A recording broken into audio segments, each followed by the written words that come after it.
பகீரதிகர செவ்வேல் ஜெய துங்க பத்திரி சூடும் குரத்தி திறத்த தண்டம் ஜெய துங்க பத்திரி புத்திரி பாதத்தர் செல்வ தென்பால் ஜெய துங்க பத்திரி யத்திரி யாதிரு என் சிந்தையிலே. பதப்பிரிவு.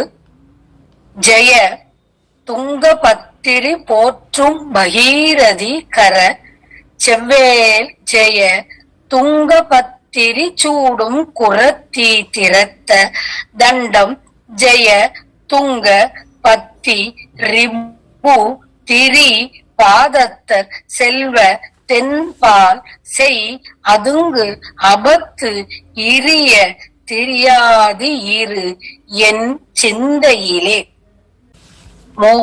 பதப்பிரிவு.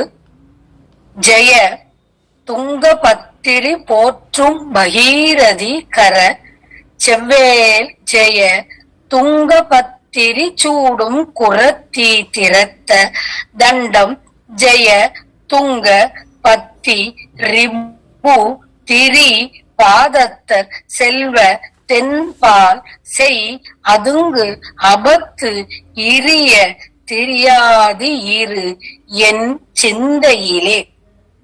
ஜெய துங்கபத்திரி போற்றும் பகீரதி கர செவ்வேல் ஜெய துங்கபத்திரி சூடும் குரத்தி திறத்த தண்டம் ஜெய துங்க பத்தி ரிபுத்திரி பாதத்த செல்வ தென்பால் செய் அதுங்கு அபத்து இரிய தெரியாது இரு என் சிந்தையிலே.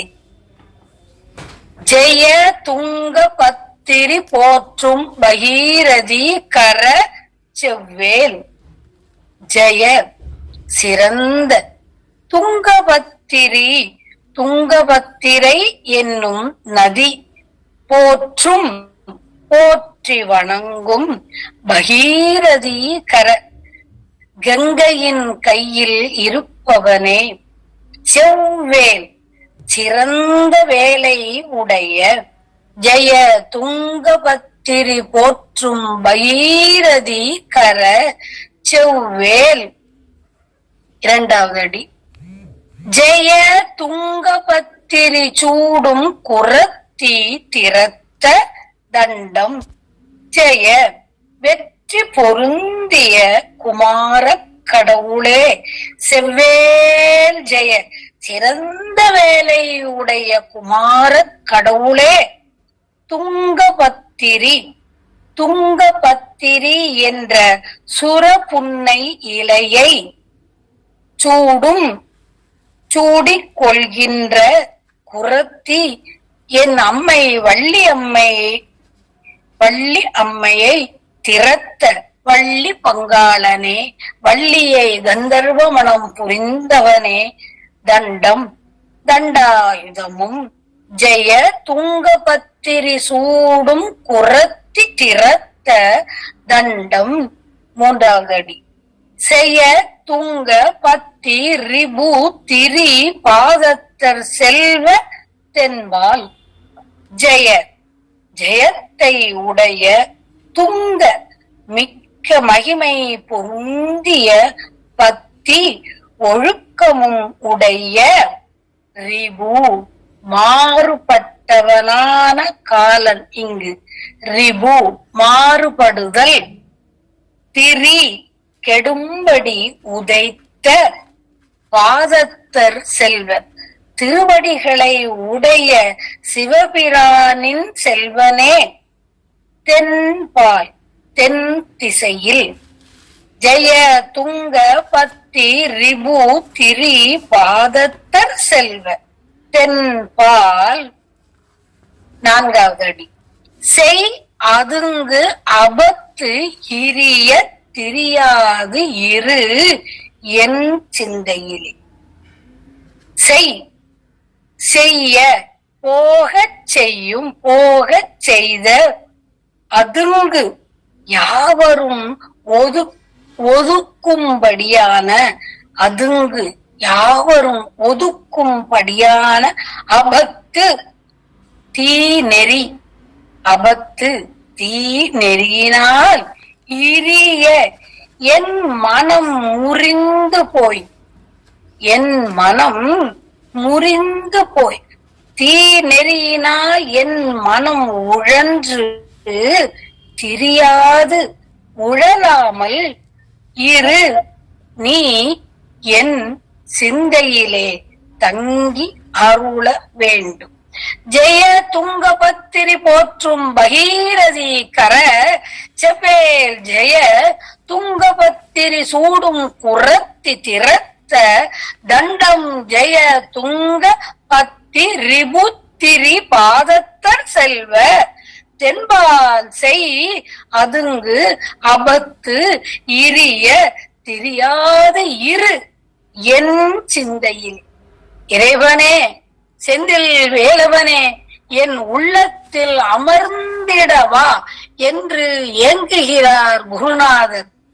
16,000 திருப்புகழ், கந்தர் அலங்காரம், கந்தர் அனுபூதி, வேல் மயில் சேவல் விருத்தம், திருஎழு கூற்றிருக்கை இவ்வளவும் பாடி முடித்த நம் குருநாதர் வேண்டுகிறார், இறைவா என் உள்ளத்தில் அமர்ந்திட வா என்று.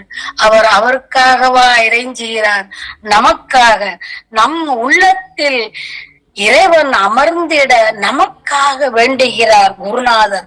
நாமும் வேண்டுவோம், என் உள்ளத்தில் அமர்ந்திடவா என்று செந்திலாண்டவனை இறைஞ்சுவோம். கங்கையின் கைகளில் தவழ்ந்தவனே, காங்கேயனே, வேலாயுதனே, வள்ளி நாயகனே, காலனை காலால் உதைத்த சிவனார் மைந்தனே, யம தண்டனையை விளக்கும் அவநெறியில் அடியேன் அகப்படாதபடி என் உள்ளத்தில் வீற்றிருக்க வேண்டும் என்பது இக்கந்தர் அந்தாதியின் பொருள். மானச பூஜனைக்கு ஆவாகனத்திற்கு இப்பாடலை வள்ளிமலை சுவாமிகள் உபகரணமாக கொண்டார் என்று தணிகை மணியார் குறிப்பிடுகின்றார்.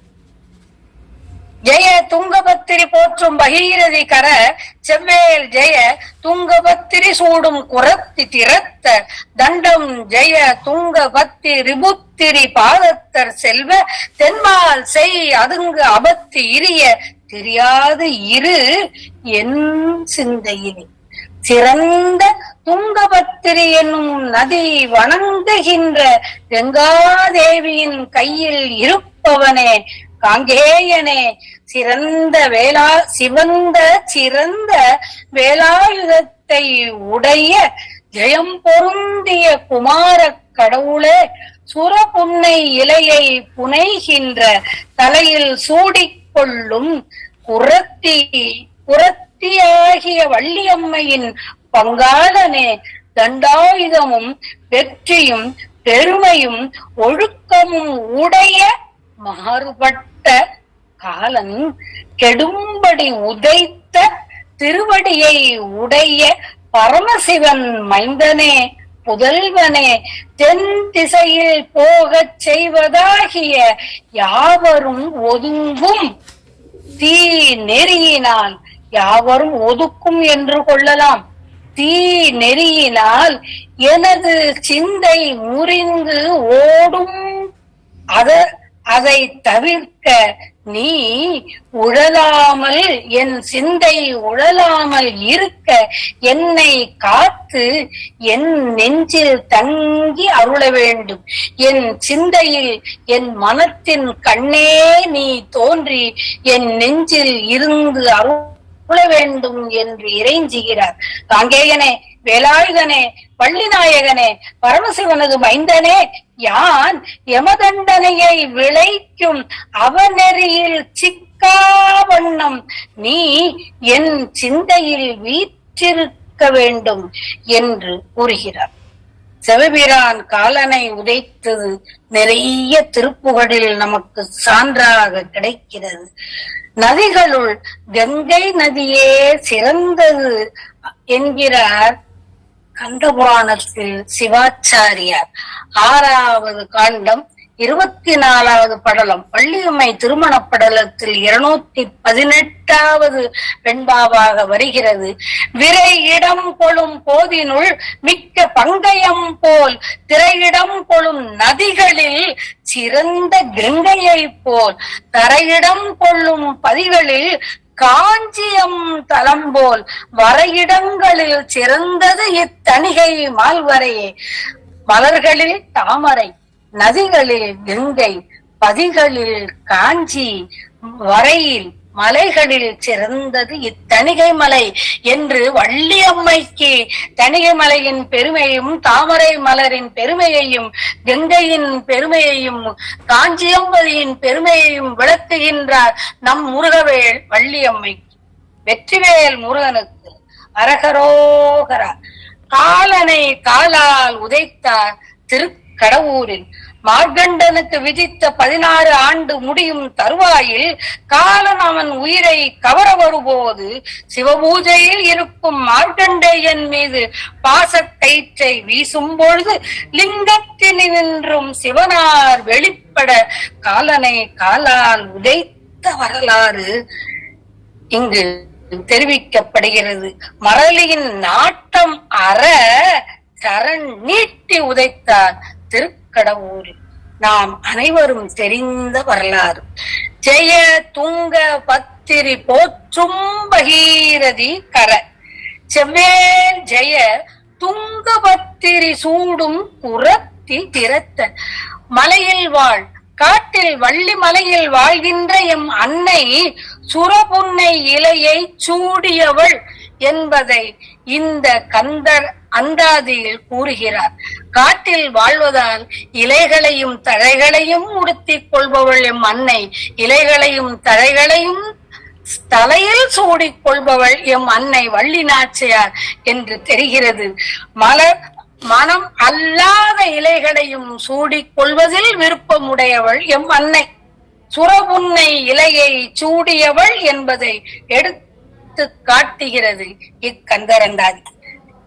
கந்தர் அலங்காரம் என்பதாவது மாகத்தை முட்டி வரும் நெடும் கூற்றன் வந்தால் என் முன்னே தோகை புறவியில் தோன்றி நிற்பாள். சுத்த நித்த முத்தி தியாக பொறுப்பை திரிபுராந்தகனை திரியம்பகனை பாகத்தில் வைக்கும் பரம கல்யாணி தன் பாலகனை. இக்கந்தரந்தாதிக்கு ஏற்ற கந்தர் அலங்காரம் என்பதாவது இரண்டையும் தினமும் ஒரு முறையாவது பாராயணம் செய்வது உத்தமம், அவசியம் என்றும் சொல்லலாம். வெற்றிவேல் முருகனுக்கு அரகரோகரா.